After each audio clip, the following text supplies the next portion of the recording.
And welcome to a Thursday, folks. I'm Tom Convictus, and let's talk a little weather. I promise I won't hold you too long. Got a couple of tower cams I want to show you with a partly cloudy sky there. Good shot across the red. Oh, there's a bonus. Look at that. The birds flying by. You never know what you're going to see in these tower cams, folks. And that's one reason Nick and I have them.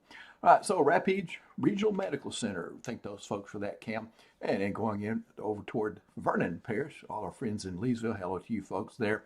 Looks like we have a mostly cloudy sky in that direction. More clouds showing up in the view there. So coming up, I'll be talking about these things. A changeable weekend. What does it mean exactly?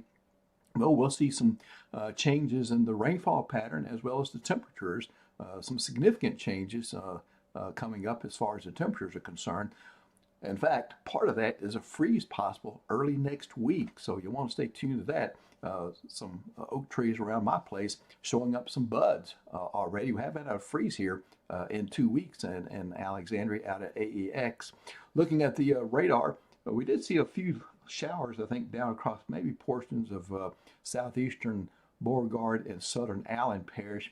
Looks like there's a little something going on, just a few little things here. The National Weather Service is running their radars on clear air mode, but I think that's definitely a shower showing up south of Catahoula Lake and then into southwest Rapides. So we got a little action going in that direction. So let me go back an hour with it, and you can see these little showers. This one popping up right there, and then moving northeast right there. So yeah, this is one of the things that we've got in the forecast. That's why I keep those low end rain chances in for those type things. So satellite and radar, notice the energy out west, and then notice the twin highs up to the north, a couple of lows here across the Corn Belt. Now what's happening is these lows are moving eastward, and that's opening the door for the cold air with these twin highs are supporting to rush into the northern United States, and eventually we're going to feel some of that. The cold front will come through late Saturday or Saturday night here. It won't be a direct hit. Again, that is the pattern that we've been in.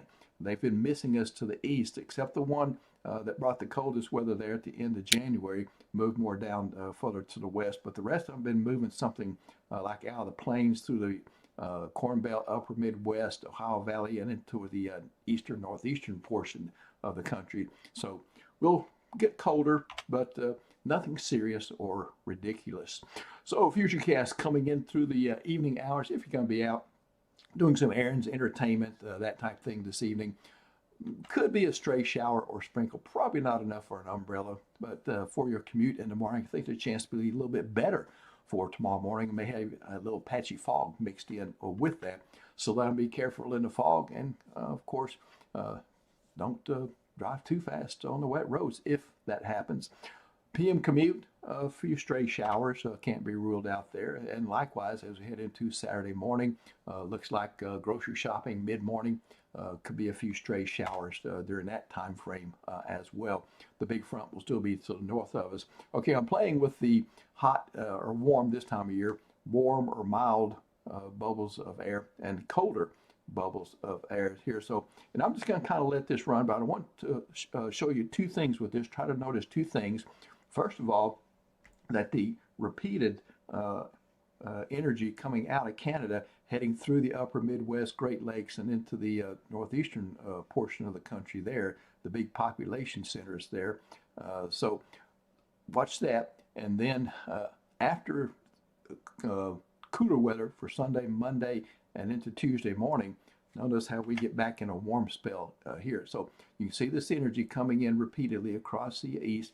Notice the big ridge out here, and then we see a final piece of energy scoot across the upper plains into the Corn Belt there by next Thursday. But down here, it looks like warm air will be, after those 3 cool days, will be winning the forecast again. So here are your numbers for the 7-day.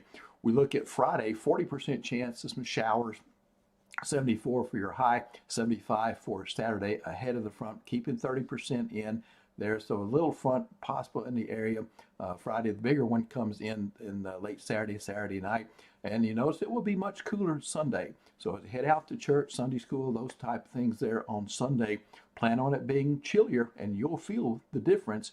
And then we bottom out in the mid 30s Monday morning. Colder locations could see low 30s and have a little freeze. Most folks, I think, stay above freezing Monday morning. Only 57 for a high. Beautiful sunny day, but it stays mostly clear Monday night, and that will allow thermometers to drop to into the lower 30s, okay, to bottom out.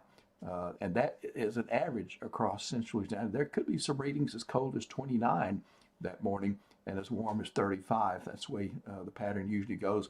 But we warm up quickly there, despite some clouds there. Tuesday to the lower 60s. Much warmer Wednesday morning. Back in the 70s there for Wednesday and Thursday, and into Thursday with the high of 75, 60 for a low Thursday. More moisture, more clouds, and I threw in a 20%. Okay, that's it for me. Told you I wouldn't keep you too long. Nick will be back with you in the morning. I'll be back in the PM and in and around the forecast center.